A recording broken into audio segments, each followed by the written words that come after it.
It's Deborah of Seattle Wellbeing, and today I wanted to talk to you a little bit about self-care.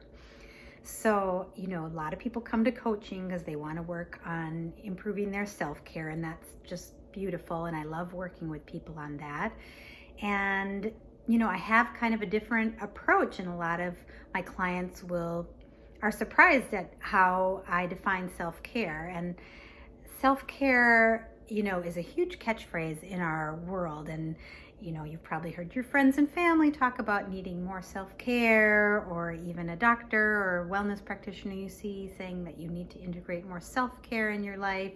And certainly like magazine articles saying 10 things that you can do to improve your self-care. And, in all these cases, I often hear people talking about it or read about it, and it's like lists of things. Like, here's some things you can do. You could save up for a vacation, get a massage regularly, go for more walks, join a gym, take a bath every week.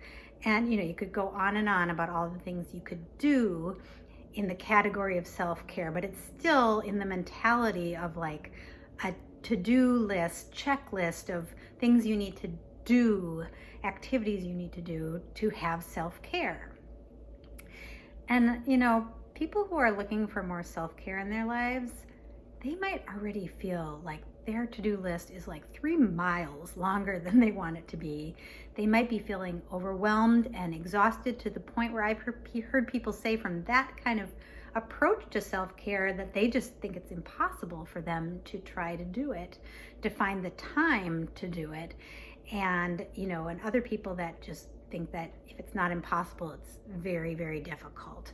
So it's kind of a setup for failure in some ways.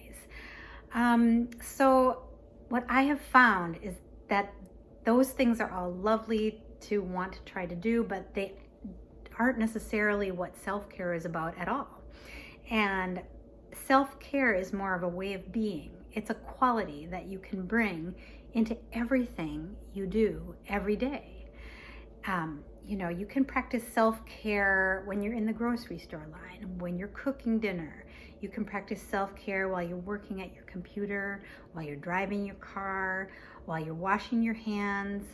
And the thing is, another way to say what you're looking for if you want more self-care is that you're looking for a way to have more spaciousness in your life, to feel like you're not just racing along and don't even have time to take a breath or go to the bathroom.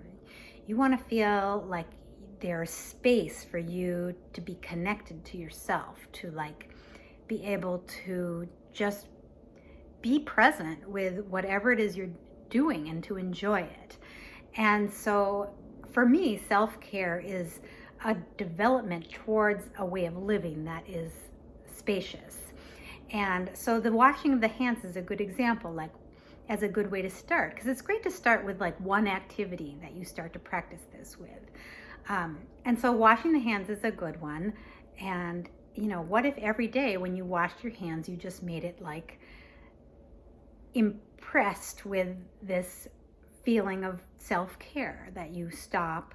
You don't take any longer to wash your hands than you normally would, but when you're washing your hands, you're like doing it tenderly. You're doing it gently. You're feeling the loveliness of your skin and the beauty of your hands, and you're present with yourself while you do it. It's a moment of connection that you can then carry with you once you've stopped washing your hands. And then as you get better at that, you can start to integrate it into other activities you're doing. And you're never going to be able, none of us are ever going to be able to do this 100% of the time, but you can build it up where you're feeling this sense of self-care, of tenderness and gentleness and presence and connection in, many, many things you're doing during your day, and it creates this more sense of spaciousness in your life. So, and the simplest thing it can come down to is your very own breath. Like each time you take a breath is an opportunity to have a moment of self-care, to make your breath and the quality within which you breathe one that is honoring of yourself, and just helping you to halt any raciness, or if you've gotten thrown off into a reactivity or something, to just have a moment to come back, recalibrate, and go on with your day.